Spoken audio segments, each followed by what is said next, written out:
5 दिवस की संविधान सद्भावना यात्रा के अंतिम पड़ाव पर मंच पर विराजमान हम सबके आदर्श पूर्व विधायक, पूर्व मंत्री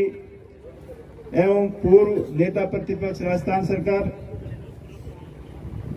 आदरणीय हेमाराम जी, जो हमेशा सबको साथ में लेकर चलते हैं और शिक्षा के क्षेत्र में जो इन्होंने एक अद्भुत शुरुआत की। बाड़मेर मुख्यालय पर 36 कौम के लोगों के लिए पढ़ने की कंपटीशन की तैयारी करने वाले बच्चों के लिए एक शानदार हॉस्टल बनाकर पूरे मारवाड़ के अंदर एक संदेश दिया कि शिक्षा ही सब कुछ है और सब कुछ शिक्षा के माध्यम से ही संभव हो सकता है। आदरणीय हेमाराम जी, मंच पर विराजमान बायतू विधायक,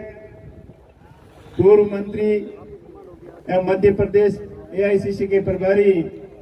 आदरणीय हरीश चौधरी जी, चौटन के पूर्व विधायक पद्माराम जी, पूर्व जिला अध्यक्ष गफूर साहब, पूर्व जिला अध्यक्ष भाई फतेह खान जी, मल्होत्रा से पचपदरा से एमएलए मदन जी प्रजापति साहब, पूर्व जिला प्रमुख निर्वर्तमान जिला प्रमुख एवं सम्मानित मंच बड़ी संख्या में पधारे हुए मेरे पितादुल्य बुजुर्गों और युवा साथियों, ये यात्रा की जरूरत क्यों पड़ी, ये मेरे मीडिया के बंधु काफी सवाल कर रहे थे। मैं उनका भी धन्यवाद ज्ञापित करना चाहता हूं कि आप भी आज बड़ी संख्या में पधारे। तो मैं तो इतना ही कहना चाहूंगा कि इस यात्रा की जरूरत इसलिए पड़ी कि सदियों से हमारा थार का क्षेत्र शांति प्रिय क्षेत्र रहा है और इस यात्रा का मकसद सिर्फ और सिर्फ इतना ही था कि नफरत के खिलाफ मोहब्बत का संदेश देने के लिए ये यात्रा निकाली गई। जो पिछले दिनों यहाँ धार्मिक आधार पर जो एंटी नेशनल एक्टिविटी बताकर जो बॉर्डर के ऊपर कार्रवाई की गई, उसके खिलाफ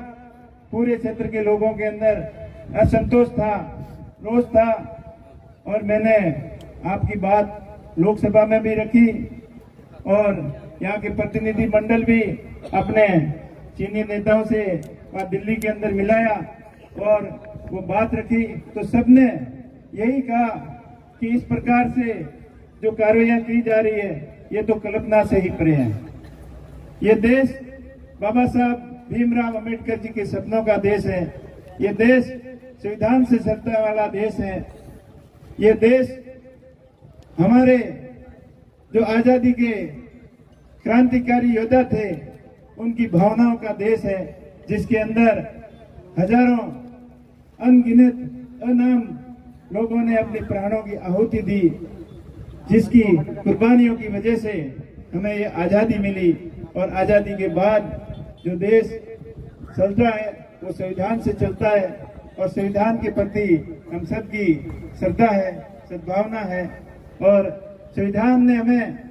मौलिक अधिकार दिए हैं और साथ साथ में हमें कर्तव्य भी दिए हैं। तो हम सबका फर्ज बनता है कि हम कर्तव्यों के ऊपर भी अडिग रहें और जिस प्रकार जो हमारे मौलिक अधिकारों का जो हनन हो रहा है उसके खिलाफ भी हमें आवाज उठाने का ये संविधान हमें इजाजत देता है, हमें परमिशन देता है। तो इस यात्रा का मकसद सिर्फ और सिर्फ इतना ही था कि ये नफरत के खिलाफ एक शांति का संदेश है, ये अमन का संदेश है, ये भाईचारे का संदेश है। इसलिए जब बाड़मेर के अंदर 36 कौम के लोगों ने इन एक कार्रवाइयों के खिलाफ जो एक ज्ञापन दिया, उस पूरे देश के अंदर एक संदेश गया कि राजस्थान का, पश्चिमी राजस्थान का बॉर्डर एरिया हमेशा शांति प्रिय रहा है और इस आंदोलन को रोकने के लिए भी काफी प्रयास किए। जोधपुर आईजी ने बाड़मेर में भी फोन किया एसपी साहब को बोला कि इनको रोको, सरकार का आदेश है। तो उन्होंने बोला कि हम कैसे रोक सकते हैं, ये हजारों का हुजूम जो उमड़ रखा है और शांति प्रिय तरीके से अपनी बात कह रहा है, तो इनको कैसे रोकें। देखिए सरकार किस प्रकार हर शांतिपूर्ण आंदोलन को रोकने का काम कर रही है। पूरे देश के अंदर जो नफरत का माहौल पैदा किया जा रहा है। जब ये सत्ता के अंदर आए थे तो क्या बातें कर रहे थे, 2012, 13 और 14 आपको अच्छी तरीके से याद होगा। और उसके बाद में 12 साल लगातार जो पूर्ववर्ती सरकारों के अंदर कमियां निकालने के अलावा इन्होंने कुछ काम नहीं किया। 2 साल से मैं भी लगातार आपकी दया से, कृपा से आपने मुझे संसद बनाकर दिल्ली भेजा, तब से रोज यही बात सुन रहा हूँ कि हमेशा वो नेहरू जी ने ऐसे किया, इंदिरा जी ने ऐसे किया, मनमोहन सिंह जी ने ऐसे किया। वो कमियां निकालने के लिए ही हमेशा टाइम बर्बाद करते हैं, लेकिन उन्होंने क्या किया वो एक दिन भी नहीं बताया। तो ये सरकार जो धर्म और संप्रदाय के नाम पर देश को गुमराह कर रही है, उससे आज देश का युवा जाग चुका है। आपने देखा होगा दिल्ली के जंतर मंतर पर जो नई जनरेशन के युवाओं ने आंदोलन किया और इस सरकार का गुरूर तोड़ दिया। जो ये सरकार के लोग कहते थे कि इस्तीफा हमारे खाते में ही नहीं है, हमारे सिलेबस में ही नहीं है, वही शिक्षा मंत्री को नाक रगड़वा कर वहां इस्तीफा दिलवाया। ये युवाओं की ताकत है, ये नए भारत की ताकत है, ये ऊर्जावान जागरूक लोगों की ताकत है और ये हमारे संविधान की ताकत है। तो हमें इस संविधान को बचाने के लिए हर दम, हर कीमत, हर मोड़ पर हमें सचेत रहना होगा, होशियार रहना होगा, ताकि ये देश हमेशा जो हमारे नेताओं ने, हमारे जो गांधी जी ने जो सपने देखे थे, जो नेहरू जी ने सपने देखे थे, उनके सपनों को साकार किस प्रकार किया जाए और बाबा साहब के सपनों को कैसे साकार किया जाए, उसके लिए हमें सजग रहने की जरूरत है, होशियार रहने की जरूरत है। और आने वाला समय हम सब के लिए अच्छा कैसे हो, उसके लिए हमें और अधिक जागरूक होना पड़ेगा। आज जो दिल्ली के अंदर छात्रों के ऊपर डंडे बरसाए गए, कील वाली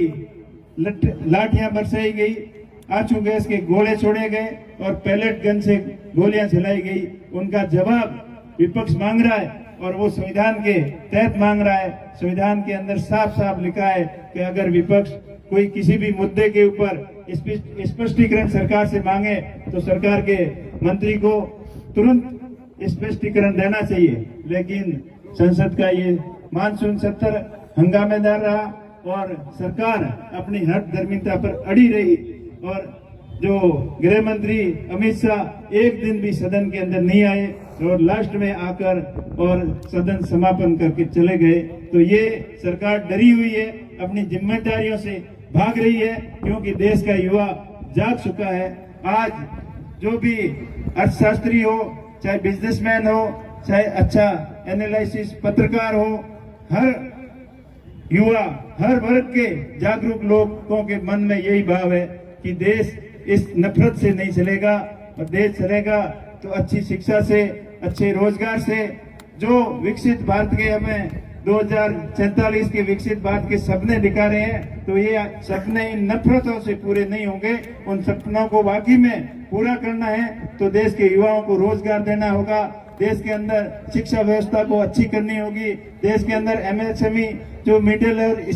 स्मॉल स्केल इंडस्ट्रीज है उनको मजबूत करना होगा, ना कि 2-4 इंडस्ट्रीज के भरोसे बड़े उद्योगपतियों को पूरा देश, उन उद्योगपतियों को हाथों देने से देश विकसित नहीं होगा। तो ये देश के तमाम युवा लोग, तमाम वर्ग के लोग समझ चुके हैं। और आपको अंत में मैं यही कहूंगा कि जिस प्रकार इस यात्रा के अंदर आपने सहयोग किया और शुरुआत से लेकर आज तक हमें अलग अलग अनुभव मिले और हमें उन दिनों को भी याद हमारे बुजुर्गों ने ताजा करवाई कि जब जो अकाल था,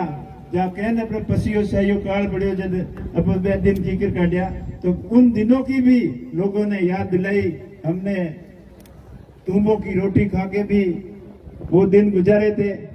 और तुम्बे की रोटी कैसी होती है वो भी उन्होंने हमें खिलाकर हमें महसूस कराया कि कितनी मुश्किल के अंदर लोग कितने संघर्षों के साथ में रहे और तब भी लोग आपस में एक रहे, एक दूसरे का सहयोग किया। अकाल में हो, सुकाल में हो, सुख दुख में हो, हर घड़ी के अंदर 36 कौम के लोग जिस अपनायत के साथ, जिस भाईचारे के साथ में रहे हैं और ऐसे भी आगे भी रहेंगे। चाहे कोई भी ताकत कितनी भी कोशिश कर ले, लेकिन अपने भाईचारे को और अपने आपस के विश्वास को कम नहीं कर सकती। ये आपने इस यात्रा के माध्यम से पूरे देश को संदेश दिया है और पूरे देश के लोगों को और सत्ता के अंदर बैठे गूंगे बहरे लोगों को सोचने के लिए आपने मजबूर कर दिया है कि इस प्रकार हम अलग से कार्रवाई करेंगे तो लोग हमें बख्शेंगे नहीं। एक तरफ बीकानेर के अंदर फॉरेस्ट की जमीन के अंदर बैठे हजारों लोग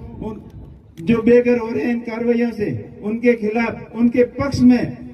वहां के केंद्रीय मंत्री और राजस्थान सरकार के मंत्रियों ने लिख के राजस्थान सरकार को दिया है कि फॉरेस्ट की जमीन के अंदर बैठे लोगों को नहीं हटाया जाए। दूसरी तरफ इसी संविधान के अंदर जो समानता का अधिकार है और सरकार की दोगली नीति देखो कि इस क्षेत्र के अंदर शांतिपूर्ण तरीके से बैठे लोग, चाहे गैर मुमकिन जमीन के अंदर है, चाहे गोचर की जमीन के अंदर है, चाहे अपनी खातेदारी के अंदर बैठे हैं, उनको किस प्रकार टारगेट करके उनको परेशान किया जा रहा है। ये दोहरी नीति आपके सामने है, लेकिन ये